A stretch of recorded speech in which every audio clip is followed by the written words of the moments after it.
University is starting back soon, so many of my friends started moving back to town. I am 17 female, live in a house with 5 friends. I wasn't born in the UK but moved here with my parents when I was 17. We come from another European country, so I speak my native language, English, which is far from perfect. I've been learning Spanish and English since I was little, and my Spanish is better than my English. I don't have an obvious accent in English, people just assume that I am Canadian. We had a small party on Saturday and one friend brought his new girlfriend, Jess. Jess 20, and she's the reason why I am posting here. Jess made sure to let everyone know that she's a polyglot and speaks multiple languages. I was obviously impressed. I study modern languages, meaning that I'm learning Italian and German on top of Spanish.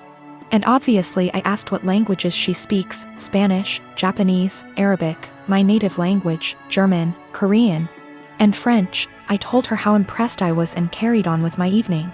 I had a short phone call with my mom, whom I obviously speak to in my native tongue, and I went out of the house to talk to her. Jess was out in the garden and heard my conversation, and she corrected me on my pronunciation. I told her that she was in the wrong and she insisted that she knows better. I didn't fancy getting into any arguments, so I ignored her and went back inside saying whatever. Later, I bumped my head and swore loudly in Spanish. I tend to code switch a lot when drunk, and she corrected my pronunciation, which was funny because it was her who was incorrect. I ignored her again. A while later I wanted my friend, who is from Spain, to hand me something, but I forgot how it's called in English. So I said, "Hand me Spanish word, please," knowing my friend would understand. Jess decided to correct me again, using completely incorrect word. My friend and I looked at each other, and me being drunk, I lost any self-control I had.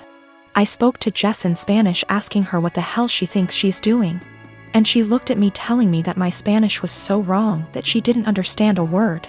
It wasn't, but okay. So I told her the same thing in my native tongue, to which she replied with the same thing. I laughed at her and told her it's my native language and she really shouldn't lie about being a polyglot and correcting people when she doesn't actually speak those languages. She was fuming.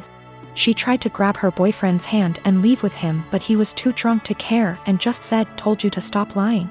I don't know how she got my number, but she called me this morning screaming what an asshole I am to humiliate her like that, and if she knew I spoke the language, she wouldn't have corrected me.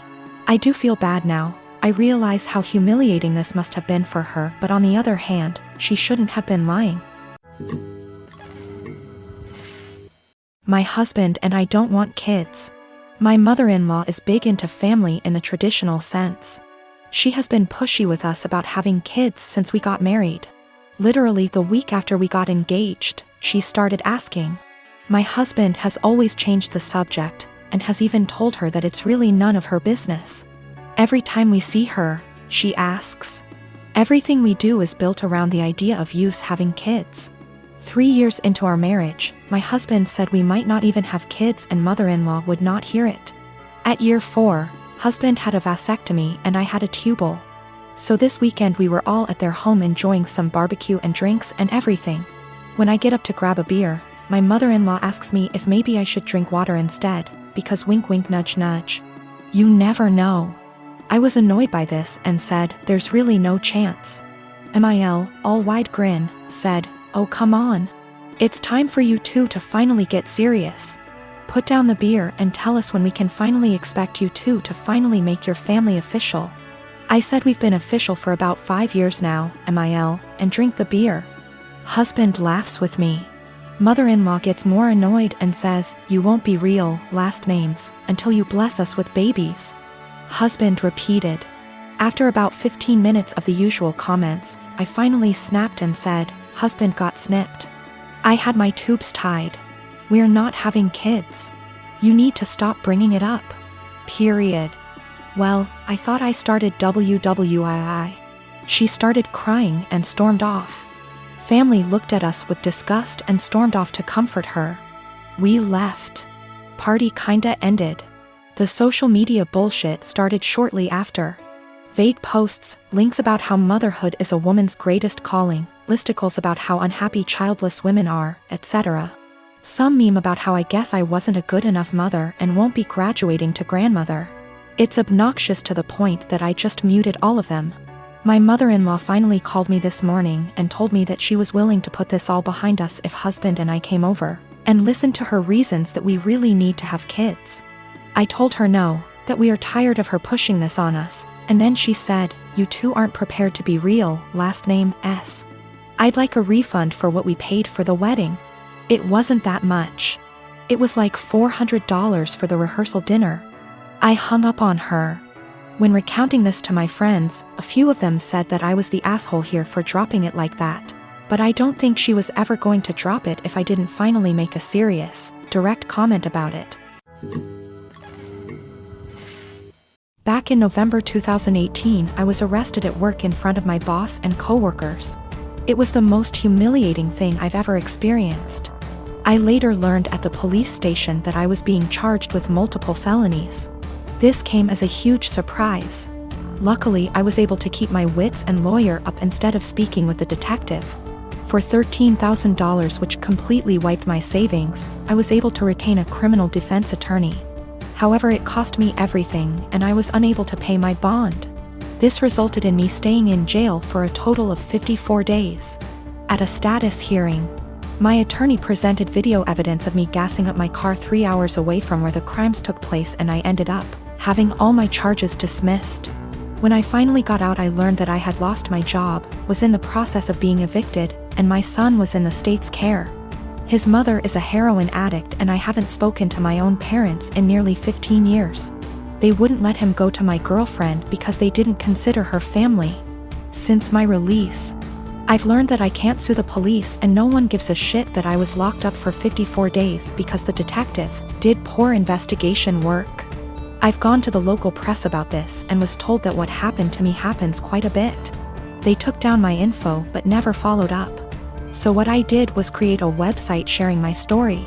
I also uploaded the police report and some other documents from the discovery. Literally, the only reason why I was arrested was because an eyewitness said they saw me. If the detective had done his job, he could have verified that I wasn't even in town on the day the crimes took place. This is what pisses me off the most. My life was ruined because of a lazy employee. My website is now ranked number 2 on the first page of search results when you type in my town's name. I live in a touristy town, and we attract a lot of visitors over the summer. My web traffic has more than quadrupled, and apparently it's gotten someone high up's attention. I received a cease and desist letter recently, which I showed to my attorney. He said sharing my experience online isn't illegal and that everything I had stated was a fact or my own opinion, protecting me from a defamation lawsuit. Yesterday, I received a visit from 2 officers and the detective who had arrested me. He apologized, stating mistakes can happen. They then talked to me about my website and asked if I could remove it. I said I would delete it on the condition that the detective leave his job and never do police work again. Suffice to say that isn't happening. After the visit I received, I'm more pissed off that the only reason the detective apologized to me was to get me to take down my website. I don't plan to, and the only one supporting this is my girlfriend. My friends think I'm being spiteful and have suggested that I just delete it. I got pregnant with my daughter, Emma, at 18. I lived at home and was going to college and working. When I got pregnant, my parents kicked me out and I had to move in with my ex. I dropped out of school and quit my job to take care of Emma because my ex told me he would support me. When I was 22, he was 24, he graduated law school. He told me I had to move out because he wanted to find a wife. My parents had forgiven me, so I moved in with them. We didn't have a court order, but we split custody pretty much 25/75 with me having more time. When Emma was 6, he married his now wife. She couldn't have any more kids and wanted Emma and her daughter to be sisters. Over the next 3 years, Emma spent less and less time with me. She'd throw a fit if I tried to pick her up. They gave her things I couldn't. When she was 8, she told me she hated me. I never blamed her for the lies her father put in her head, because even though I lived at home, I was in college and working and did my best to provide her for her, but obviously they could do more. They took me to court when she was 10, and surprise, the lawyer and his doctor wife with their $1 million home beat me in court. They painted me out to be this horrible parent, and Emma backed them up. They got primary custody and I got visitation. But Emma refused to see me. I gave her money and gifts. But she didn't want me in her life. When I was 30, I met my husband. He is the most amazing man I have ever met. He's seen me struggle with this and been very supportive. He has a daughter Emma's age and a son who is 5 years younger. They lost their mom and were very welcoming and loving. They treated me like their mom. Emma made zero efforts to get to know my husband and stepkids. Emma and stepdaughter just graduated high school this past May. And my parents also recently passed and gave me their estate since I am an only child. I have decided to pay for my stepdaughter's entire college tuition and buy her a car, pay for an apartment. Emma contacted me a week ago and told me she missed me and wanted to see me. This shocked me seeing as we haven't talked in a year. We met up and she told me she heard my parents died and asked if she could have some money to pay for college. I was shocked and said, "Well, what about your dad and his wife?" She said, "My mom and dad want me to pay for this on my own to teach me responsibility, and I believe I am entitled to money. Seeing as you ruined my life, I was very hurt and told her, after years of ignoring me and telling me I am not your mother, you demand money from me. I am not your wallet. My husband is telling me what I did was right, but my ex is telling me I'm a piece of shit and I owe this to her. My stepdaughter feels bad and offered her college money because my daughter and her friends have been harassing her." I said, "Absolutely not, that is your money.